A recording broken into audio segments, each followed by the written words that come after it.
daawud bal soo dhawow magacaaga iyo meesha aad joogtaan muuqaal waxaanu ku aragnay facebooka haweeney xaamilo ah oo biyo la dhaxmarinayo bal arimahaasi faahfaahin naga sii haweeneydaasi maxaad isku tihiin sidayna wax u dhaceen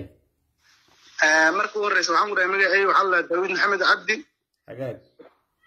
oo joogo kutulo sax gabadha dumaashiday waa sax marka dan faahfaahin yarkaasi iyo gabadha waxay folatay xalimaan habeen hore sax markaan adii habeen hore shala subaxi waxaan geynay istaalka sax markaan ilaa waxaan la jirnay 6 saac iyo 45 daqiiqo meelahaas intaas markaan sugayni waan dhali doontaa aan lehni maxaad sugayseen mayo idaan sugayni yani waan dhali doontaa aan lehni sax dhakhtarin waxay waqti naseen after sometimes we're in den hours marka ay den gabadhan xaaldeeda waxa waa ina complicated way hagaag marka waa in ambulance wacna sax marka ambulance tan la sugaa marka after that wajeer far hospital loo qaado sax waan sugni it was 12:45 sax marka waan sugni ilaa 10 saac oo galabtaan sugni sax nimankii yarka horta ninka dhakhtarka joogo si ma soo diray waan soo bixaynaa idin sax marka yarka waxaan waa ambulance crew sax waan soo bixaynaa idin marka muddo allah waxaan sugayni 6 saac 45 daqiiqo ilaa 10 saac sax marka waxba soo soconaan awaani sax gabadhan xaaladdeeda maartay critical condition ay tahay hagaag marka aniga iyo wiilal kale oo maarta qaraabada iyo wiil aan ilmaadeernaanay yaa tagnay special forces aan u tagnay wataa oo gaari kale ma jira magaalada hagaag special forces aan u tagnay sidaan haystaan u sheegnay sax wayaan saacday gaari laan kursi ugu saacdeen meeshii aan tagnay in between kutulo wajian kutulo mandera marka waxa jirta jaysanek hagaag marka gaariga meesha gaari waa maraway sax marka gabadha aniga naftankeeda wax garabka hay aniga yiri gabadha waan qabanay garbahan qabanay xaaladdeeda wuxuu yahay lagtaan goosino biyo lagu goyn karo isgeeri mari karin hagaag marka gaari kala xaq lagu sugay sax marka waxaan wariina distance of 1 kilometer qofkana uu yahay qof xaamilo oo ilmihii ay ka imanayaan ilmihii ka imanayaan oo yani xaaladiisa baas yani adaas malayn karin sax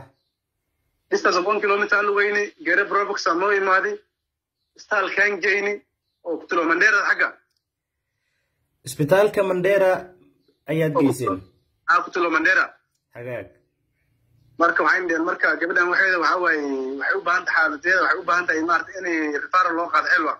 hagaag degdeg referral waraqay ay u buuxiyeen marka waan qaadnay sax ali aman 3 saac meelaas aan tagnay xilwa sax marka anaka gudaha sima gelin gabadhii gudaha dhakhtarinta la gelin alxamdulillah gabadhii waa la qalay sax ana garay bilaanka kan alxamdulillah nabadaas ku imaaday idan hadda way fiican tahay ka waran marka hooyada iyo cuniga ee dhibaatadaas hooyada martay ee saacad dhan lugaysay biyaha aragtaad la marteen ceeloq markii la geeyay qaliinka lagu sameeyay iyada iyo cunigeeda sayiin hadda xaalkooda alxamdulillah waa degan xaalkooda hadda way fiican yihiin ka waran marka maxaad kala kulanteen maamulka isbitaalka kutulo mandera ilaa iyo ceelwaq siday idinku soo dhaweeyeen siday idin daaweeyeen siday idin qaabileen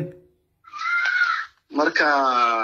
xaalka niman xagga nagu soo dhaweeyeen waa xaal baan la dhacnay dadkaas si zaid oo sharaf ay noo soo dhaweeyeen dadkaas waa dad wanaagsan maxaa yeelay kutulo mandera hataa magan tagin wixii maamulina joogay dhakhtarinta oo kulkiida dad accident maartay galay ku mashquulsaneen way noo imaadeen hataa ana noo yeeray maamulada si fiican ka waran waa sidee dareenkiina marka maamulkii countiga oo idinkaad oo simaanayseen wajeer isbitaalkiina magaalada kutulow oo markaasi aad ka weyseen ambulance wasaaradda caafimaadka countiga wajeer oo aad la soo hadasheen isbitaalka magaalada wajeer oo lala soo hadlay oo ambulance ka weyseen idinkoo ka tirsan countiga wajeer in mandera county kale ama deegaan kale oo daris idinla ah la idinka daaweeyo la idinkaga soo gurmado la idinka caawiyo sideed u aragtaan idinkaas arrinkaas horta marka ugu horeysa dhacdo tan ugu horeysa hagaag last week waxaa dhacday maamo kale meel oo kilo distance for just 30 kilometer inay maamo ku geeriyooto sababta maxay ahayd sababtan waxay ahayd maaragtay inay gaari la weeyey صح for almost 2 nights ay fulinaysa صح hada day ay dhimatay صح marka anaka meeshan markaan aragnay wiil kalena oo shalay inay diabetes u dhintay diabetes kana ay keentay sokortida kor u kacday gaari lagu qaaday la weey gaarigii waqtigii la darilay awaas simaaday then as dhiiqo sii galay yarka waa ismagaan by the time service gaaray ba asgoy صح arrinkaas waan ka qeyroni maaragtay anaka haddaan sin county jarhan u naani in county Mandera they are totally different so as gartana hagaag markaan wada hadda ma garanayo gaafanaga oo wajeer rajo weyn baan ka leeyahay waxaan leeyahay dhanka caafimaadka ee barwa isbedeli doona markii mid soo gala maamulka maaragtay oo dhanka caafimaadka yani ninka uu ku facaya isleeyay maamada ma rafaad meeyso mideeda kala tan jidka oo gooy oo geerash in ay soo mari karin bal waa laga shaqeyn doonaa leen marka dawladda waxa hadda ku umahan last week ay dhacday maxaa codsanaysaan marka maadaama oo markii lawaad ay ku siganayso haweenay in ay markaasi iyada iyo cunugeeduba ay umul raacaan maxaa codsanaysaan countiga government ama wasaaradda caafimaadka dawladda Wajeer maxaad ka codsanaysaan maadaama caafimaadka ay dawladda hoos tagto county government waxaan ka codsanaynaa maaragtay inay maaragtay ambulance standby noo keento صح soo gartama hagaag maamada tanglina maahan line ay ku jiraan each and every day saan la noqdaan